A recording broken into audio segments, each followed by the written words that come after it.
So this morning we're going to make some bread, but we're going to make a speciality bread to accompany a meal later on today. It's actually a Moroccan bread. It's a Moroccan Kesra, which is a little bit like a flat bread. It's flavoured with aniseed, but we'll come to that when we start assembling it all. Traditionally, it's the sort of thing you might have with a tagine. We're not having a tagine tonight, but I thought we'll give it a go. I think it will go quite well with what we are going to plan for later. So first thing first, you want 200 ml of warm water, and you're going to need to put some easy bake yeast or whatever, sachet that in there, and just put that to one side, give that chance to get going. Okay, so to make the bread, we're obviously going to want some bread flour, so I've got some white. You could put some oatmeal in if you wanted, but I'm using plain white.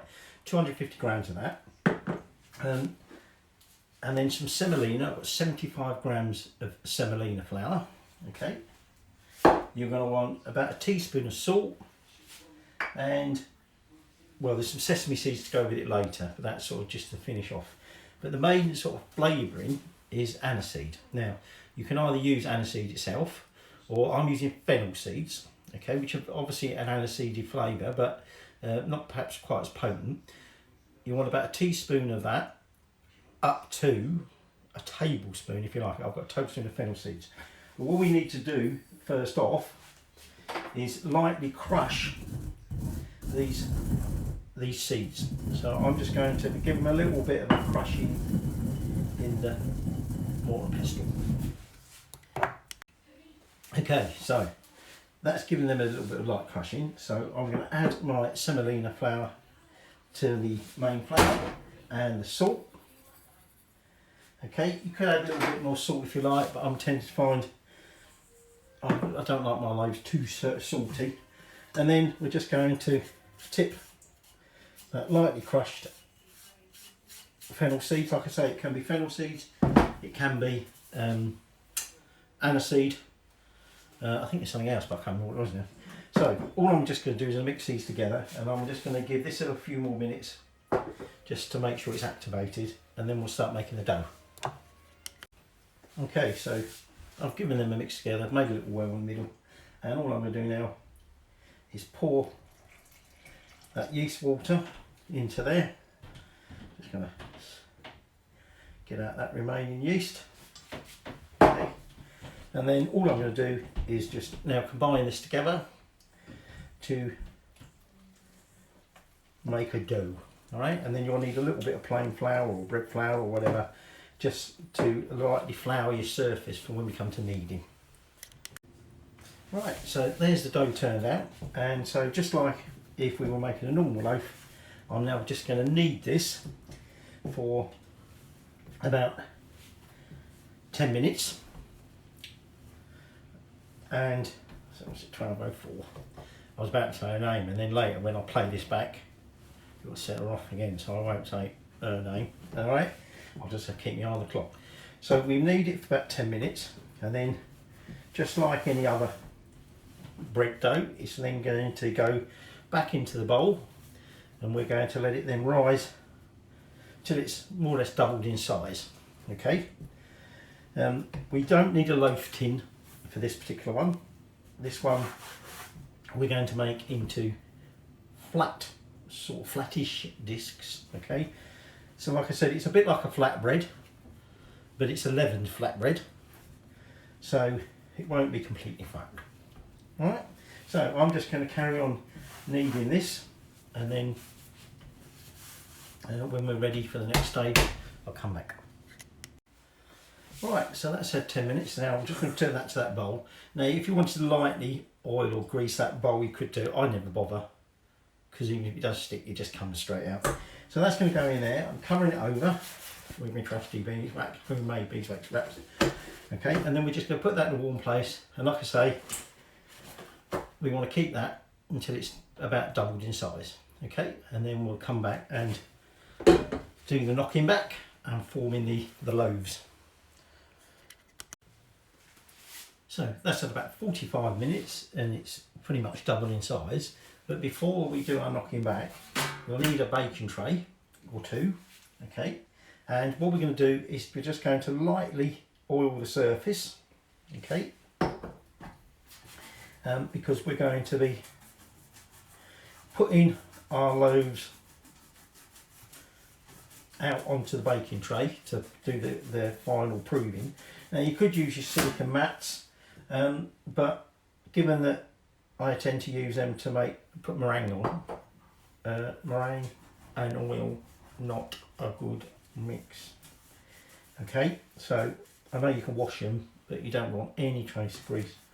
So I'm not going to use them, I'm just going to grease that. Okay, and I'm going to need that brush later because we will be coating the dough, you know, the final loaves with some oil. So all I'm going to do now is just take this out of the bowl, get all the bits that are stuck on there out, and just knock it back a bit. Right, so I'm just going to give it a bit of a knock back, okay, and then what I want to do is divide it up into two, and actually what I think I'm going to do is I'm going to divide it up into four, okay, and then what we do with each one is we just form it into a ball. Okay, it doesn't matter if it's not a particularly round ball, as in, you know, spherical, because what we're going to do is we're then going to lightly press this out into like a flattish disc, about 1 centimetre thick, and then just lay that onto an oiled baking tray. Okay, so like I said, it's a bit like a flatbread. It should rise a little bit in the oven. Okay, but it's not like a normal loaf, because remember we didn't put any sugar into this. Okay, so the yeast isn't going to be like working big time, as it were. So I'm just going to get them flattened. Right, so you can see there that they're nice and flat, a little flattish. So now what we're going to do is just going to cover them over again, put them somewhere warm. Where's my timer? And we're now just going to leave them for 45 minutes. Just to do another little bit of a rise. Now before that time's up, we're going to come back in and put your oven on. Now if you're doing it on a fan oven, 180, and finally now I've got my oven thermometer, I'll make sure mine is out of 180. If not, if it's already on 200, okay? And then we'll be baking it for about 20-25 minutes. So I'm going to leave my timer going, and then I'm going to come back and then turn my oven on a bit nearer the time, okay? So that's at 45 minutes. Well, we'll have in a second.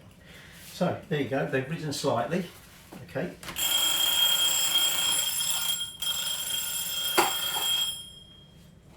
So what we're going to do now is we're now just going to brush them over with a small amount of olive oil, okay. So we give them a nice light coating, okay. Luckily this drizzler is so slow, it's actually ideal for this, and I don't put too much on there. And then we're going to sprinkle it with some sesame seeds. Now, don't have to if you don't want to, okay. Traditionally, as we said, you know, this is a traditional bread. It's made, can be, you know, you can vary it a little bit. It's generally like, you know, some sort of wheat flour, semolina, but you can sort of bend the quantities as you want, as it were. It also has aniseed, like we said,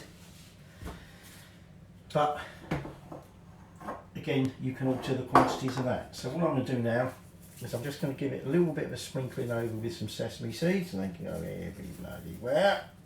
And then our final thing before we put them in the oven is we're just going to use a fork and just prick it all over with a fork.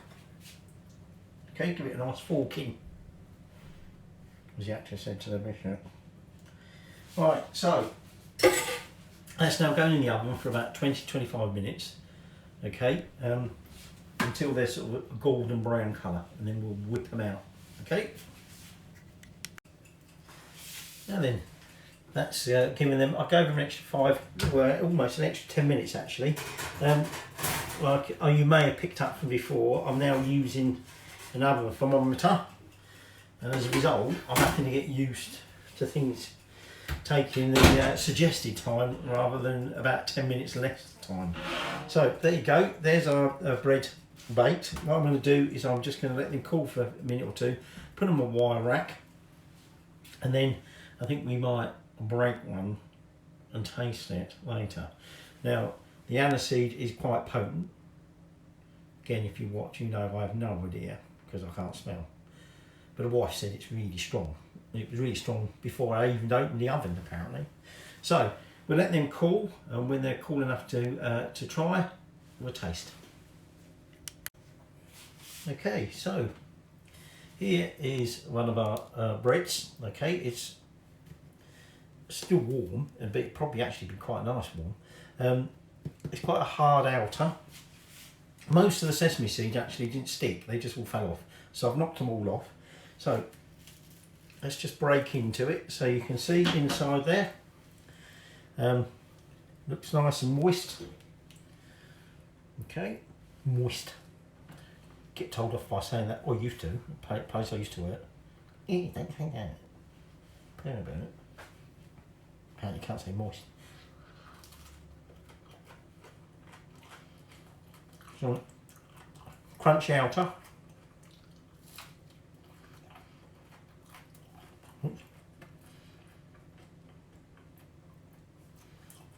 Starting to get that aniseed come through.